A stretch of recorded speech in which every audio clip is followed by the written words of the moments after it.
Magandang umaga. Sa News 5 Alerts, wala na raw kailangang ipag-utos sa mga ahensya ng gobyerno si Pangulong Bongbong Marcos Jr. kasunod ng magnitude 6.8 na lindol kahapon. Ayon sa Pangulo, hindi na kailangan magbigay ng direktiba dahil alam na ng mga ahensya ang gagawin nila. Pero ayon sa Pangulo, mabuti na lang at hindi gaanong malaki ang pinsalang iniwan ng lindol. Di naman isinatabi ni Marcos Jr. ang posibilidad na umuwi siya ng maaga mula sa pagdalo ng ASEAN Summit. Tuloy-tuloy rin ang pakikipag-usap niya sa NDRRMC at iba pang government agencies. 3 naman ang kumpirmadong namatay sa pagyanig.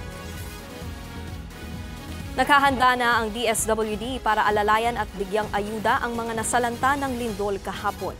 Inilagay na sa heightened alert ang DSWD. Tiniyak ni Secretary Rex Gatchalian na mabibigyan ng tulong ang mga nasalanta, lalo na sa mga lugar na pinakanapuruhan sa pagyanig. Ready na rin ang food packs para ipamahagi.